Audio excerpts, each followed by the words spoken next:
Welcome to Vivid Dreams, y'all. This vivid dream today is going to be about a hiking son and father that's experienced, but when they go to take this trail is a death trap.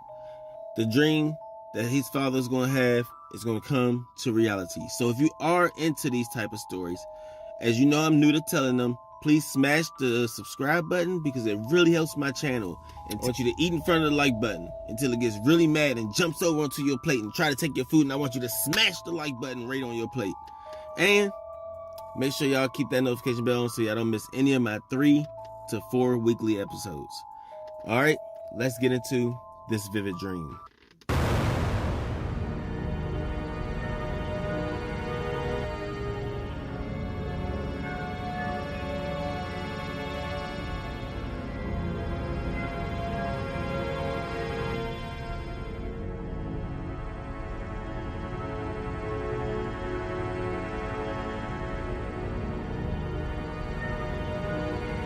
This dream starts out with a father and a son who used to go to different hiking trails and stuff, and they was really experienced hikers, and they said eventually they was going to go to this one trail where not a lot of people can get across this trail. So they packed their bags one week and they jumped in the car and they drove down and they barreled down the street until they got to the destination.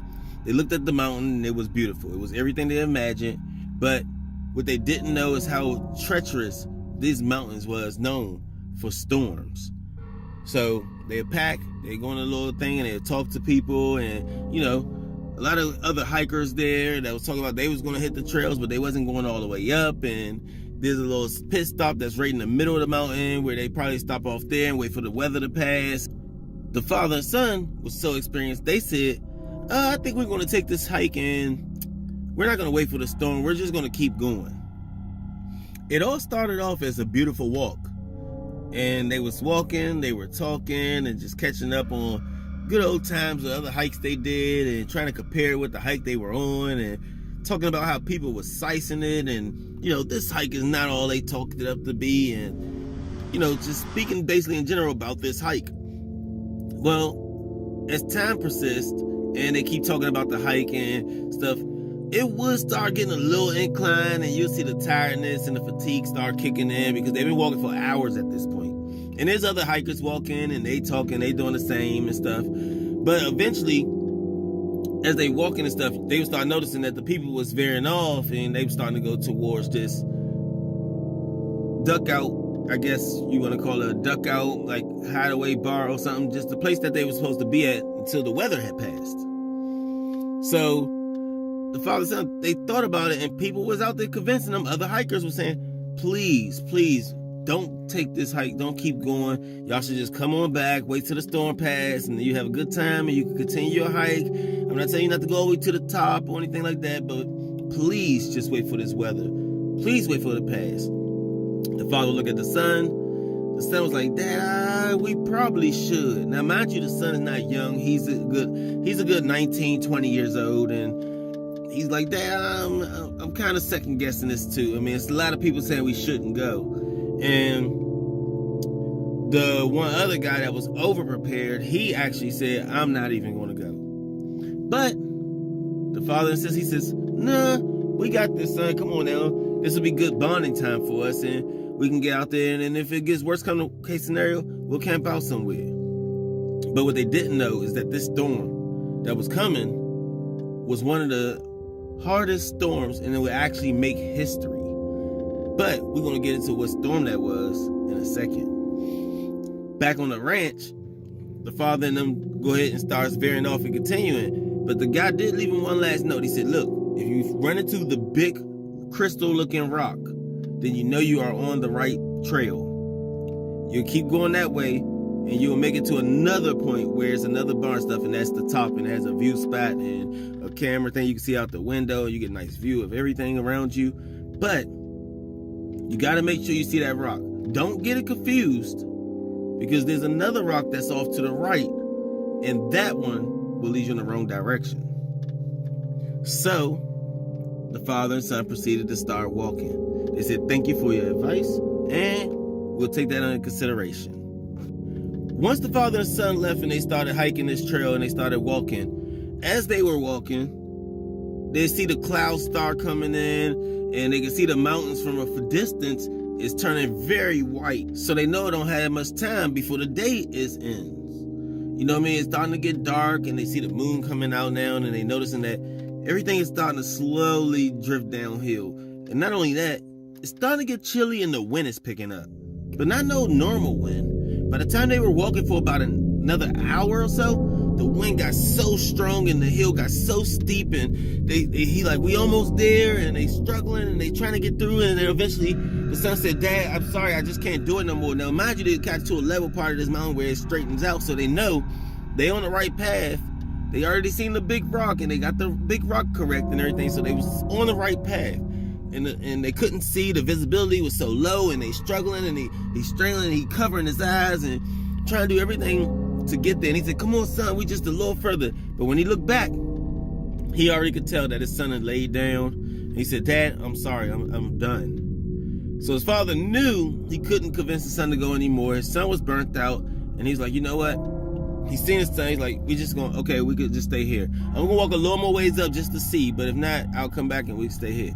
So the father walked a little more ways up, and then he came back. The son had his tent thing set up and his sleeping bag. So the father didn't want to really get right up beside him. So the father kind of gave him some space, and then he set his tent and stuff up in his camping site, and he would camp right there. And they both would go to sleep. In the father's sleep, he would realize that he's having a vivid dream. And in this dream, he hears noises, and there's screaming in the background, and there's screeching noises, and then he hears a help, and he also hears something like wreckage noises, and sound like something scratching something, and something ripping tents apart. And he just had this really bad dream. I mean, to the point where it was so cold outside stuff, but he even broke a sweat in his sleep because his dream was so realistic. And he'll wake up and he just pop up out of his dream, and he's look around, and he says, he look out the tent to check on his son, and he see his son's tent is still right there. From what he could see, the visibility was pretty low, but he's like, okay, I'm just gonna tax it off, and I'm gonna go back to sleep. So once he lays down and he's back sound asleep, eventually the morning time will come, and the sun will come up, the storm has passed, and he'll get out of his tent and look around. He'll see his son's tent, and now he can see it clear. And what he saw was, last night he did see the tent thing sticking up, but that campsite was totally torn apart. The storms had came in so strong that it practically ripped that tent apart. So he ran over there to see if his son was there, and his son was nowhere, so he maybe thought his son went off to the bathroom, and then it struck him. If my son's tent is this messed up, why isn't mine? Now he got worried, so he said, okay, what I'm gonna do is I'm gonna leave everything the way it is just in case he comes back, and I'm gonna run up to this place and get help. What he didn't know is, once he started trying to run to find this place, him and his son was only less than a quarter mile from the place. Had they kept walking for just 10 more minutes, they would have reached that place. On the other note, the largest search in history will go out. You talking military, you talking Air Force, police, rangers, hikers, to go out and look for this son. And no one ever found him. His son was completely gone. His son never returned to the campsite. And now in 2023, up to this day, this man still wonders what had happened and where is his son. Several years ago, a guy named Chris was a hard-working guy. He would go up and get up every day, go to work. He'd work about 16, 17 hours a day, and then he'll come home for a couple of hours and maybe get a nap in. But eventually, over time, that started taking a toll on his body. So he'd go to the doctors, and they'd tell him he's not getting the adequate rest. And he did take that under consideration, because he went home and he requested a week off of work. And while he was off work, he said he was going to rest up, maybe go play some golf or catch up with some friends and kind of do regular life stuff. But what he didn't know is he was so tired that once he laid down that night, he kind of went to sleep and had a dream. But not just any regular dream. His dream turned out to start off weird, because on day one of his dream, mind you, he took a week off, it only showed this dark man shadow figure just looking at him. Now in this dream, the guy didn't move or anything, he just stood there and he looked. And then all of a sudden, he starts moving towards him. But every time he moved towards him, Chris will wake up out of his sleep. And then he was starting the day, he was sweating, and then he'd go tell people about this dream, and he'd say, man, I'm having these weird dreams, and I don't get it. It's like, he said, it's like a guy, and he's just standing in the dark, and then he comes towards me, and then I wake up. And then he's like, I don't understand what's going on, but day one, he tacks it off, and he's like, okay, I'm gonna go back to my regular life, and he go back to his regular lifestyle. And day two, he'll go out and have his little dinner, and cook dinner, and chill, and, pretty much live a regular day. But when he went to sleep that night, the same man would reappear in his dream. In this round, that man wasn't as far back, but he was a lot closer. And he revealed the knife from behind his back. And he looked at him and said, your time is coming. And then Chris woke up. This would go on to happen 3 more times. And every night when Chris would go to sleep, this guy with this knife will get closer and closer, to the point where on the second to the last day, he would actually take the knife and take a swing at Chris, and Chris would move out of the way, and then he'll wake up. But when he woke up, he looked around and he says, I don't get it. What was that? So he would go around and he would seek help, and he tried everything he could do. But at this point, these dreams was getting so scary, he was unable to sleep. So he requested another week off work. But through that whole entire following week, one time he would go have sleep, and this guy would come out of his dream and try to stab him, and he'd miss. And then Chris would wake up, and then the following day, the guy would come out of the dream, try to stab him, he'd miss. But everything was okay because Chris was still alright, but Chris was trying to figure out why he keep having dreams of the same man, until the very last day of his vacation, where he knew he had to go back to work, and he's like, maybe I'm better off not sleeping, because the second to the last day, when the guy tried to stab him, he looked at him, pulled out a gun, and he told Chris, tomorrow, I'm going to kill you. For sure. And he didn't do anything. Chris woke up.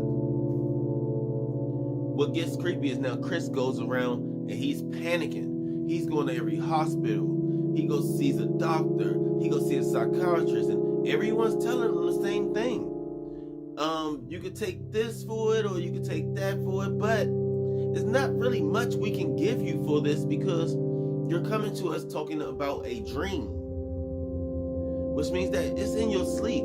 So there's not really much we can do. It's just a dream. So just go home, try to think of different things throughout the day, and then when you go to sleep that night, you'll get a good night's rest, and then we can come back and discuss this tomorrow.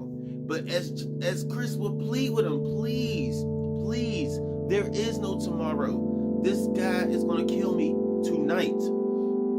But like the doctor said once before, the doctor would turn around and tell him again, there's nothing we can do.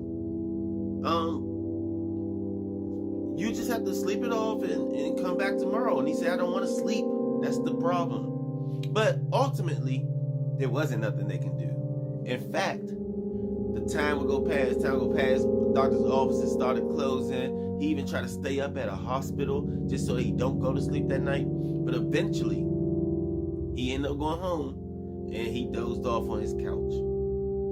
And where he dozed off at. Now, there's a lot of theories behind this.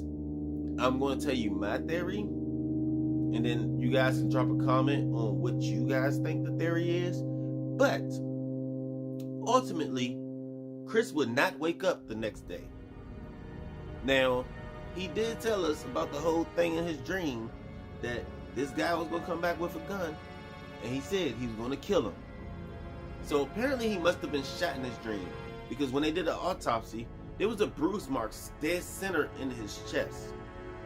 But there was no hole, no entry wound or nothing. But the cause of death was he died in his sleep. So no one knows up to this day.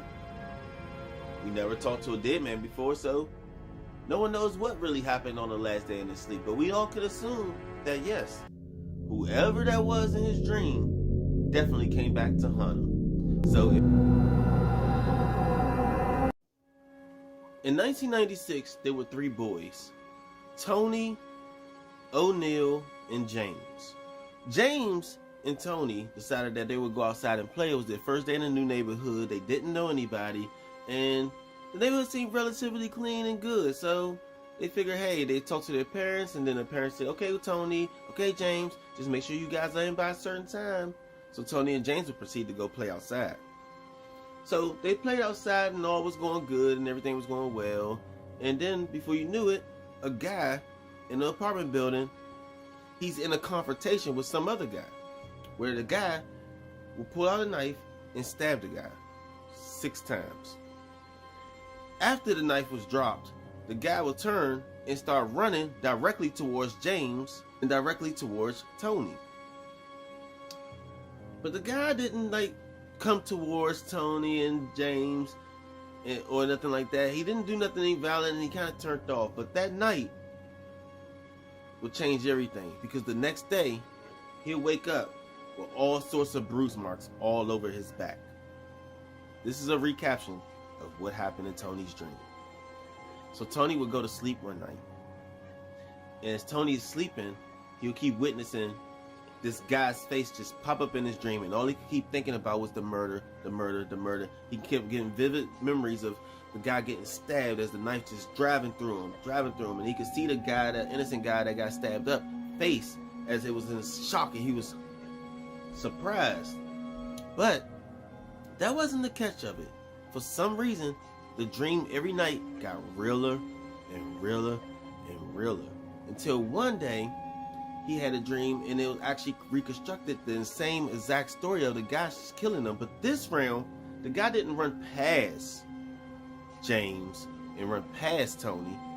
This round, the guy would actually stop. He would run past just a little bit. He would stop and turn around and actually look for Tony and them. So now at this point, the dream feels real to Tony. Tony's sleeping, and he's not noticing that he's sleeping. He thinks he's wide awoke. He thinks the same thing that happened before is happening again. But this round, the guy was actually looking for them. And eventually, as the guy was walking around, and he would go building to building, and he would start walking through paths and stuff, and it was this big metal green container thing surrounded with bushes, and Tony and James was actually hiding inside of that thing. But for some reason, when the guy turned, just that little split in the bush, he caught eye contact with Tony, and Tony caught eye contact directly back with him.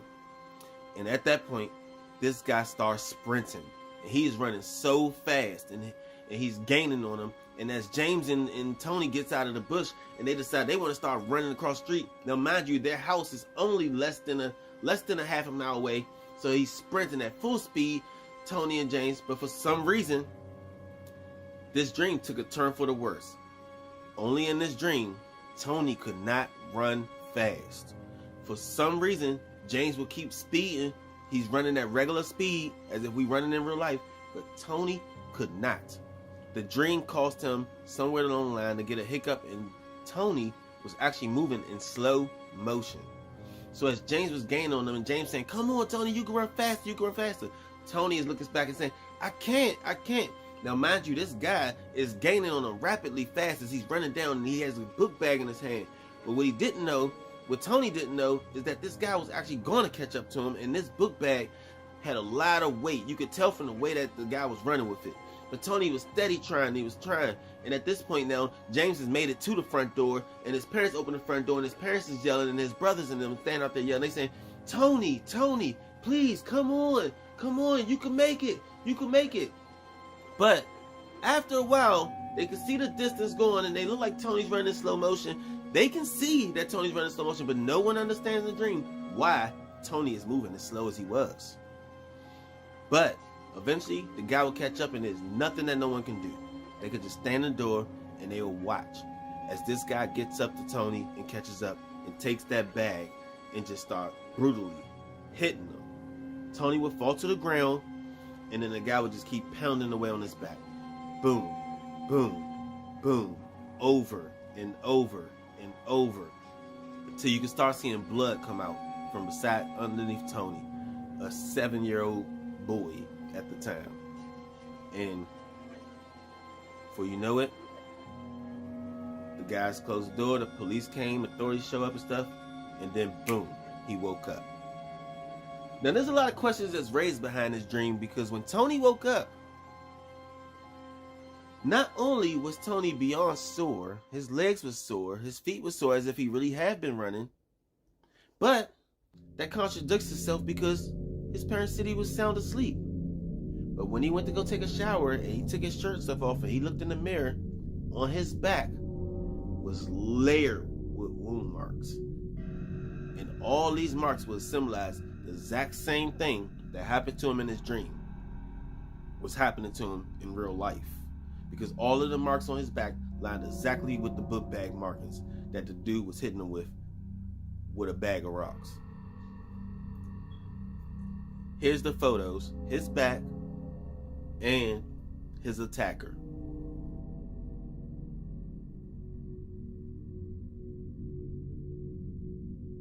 So if you guys actually like what you just heard, there's a lot of unsolved questions behind this. Please drop a comment and give me your best thought as to what happened, and how did the stuff in his dream transfer and the markings that end up on his body in real life. Please drop a comment. We are all waiting for him. Whoever has the best comment or the most knowledgeable comment that will make sense as to what happened, you'll get pinned at the top. Other than that, turn on your notifications. And that's going to do it for the first episode of Vivid Dreams. See ya.